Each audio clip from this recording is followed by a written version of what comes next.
मेहमान मुझा माथलड़े खे थो सजाया थींदा मेहमान मुझा माथो ऐवान मेरा अज ईंदा मेहमान मुझा माथलड़े खे थो सजाया थींदा मेहमान मुझा माथो ऐवान मेरा चो ईंदा मेहमान मुझा माथलड़े खे थो सजाया थींदा माथो ऐवान मेरा नौकर जे नौकरी ते रहमत रसूल कल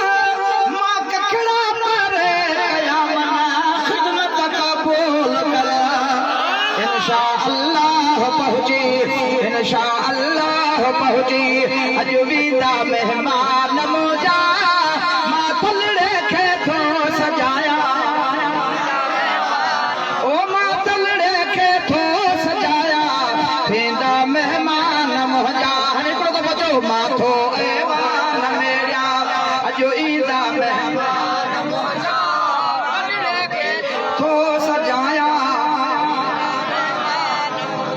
ईंदड़ हिकु अर्ज़ मुंहिंजो मौला जे वास्ते अरे ॾुकजो न राब उथंदी अचिजो पर आस्ते महफ़िल में मोर वांगे महफ़िल में मोर वांगे अज पिलंदा मेहमान मुझा माथलड़े खे थो सजाया थींदा मेहमान मुझा माथो ऐवान मेरा अज ईंदा मेहमान मुझा माथलड़े खे थो सजाया थींदा मेहमान मुझा अज जे बाबू भला तो वटि अचे त मुंहिंजे हबीब खां केरु पुछण वारो जे दिल पर महिरबानी कंदो आहे त इहो कजो घरड़ो मुंहिंजो हबीब न ॾिसंदो आहे त को ग़रीब आहे या मिस्कीन आहे बसि तूं पंहिंजी दिलि मुंहिंजे महबूब जे लाइ साफ़ सुथरी करे वेही रहो तूं सरकार खे सजड़ा त करे ॾिसो आधी रात जो उथी चइसि या रसूल अल्लाह मिस्कीन आया माण्हुनि जे पेर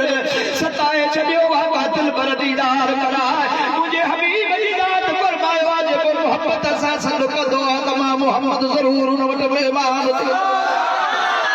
तूं पंहिंजे हबीब जे लाइ पंहिंजे दिलि में मुजादा जॻह वियार इहे पलीत वारियूं जॻहूं कढे छॾ इहे गिलाउनि वारियूं दिलि मां जॻहूं कढी छॾ बेहया जे पुछड़ाई जा ख़्याल दिलि मां फारग करे छॾ आमिना जे लाल जे लाइ नेण ते विछाए त दिलि जी दरी खोले वे पोइ ॾिस त मुंहिंजो हबीब अचे थो या नथो अचे गुलाम नबी वटि में त आयो हो न अॼु गुलाम नबी वटि हर जुमे जी राति सरसार ईंदो हुअसि चवंदो हफ़्ते खुदा दिल पर तो आने ख्वाब में अण ॾिठे महबूब खे अदावत में सुञाणे ख्वाब में हफ़्ते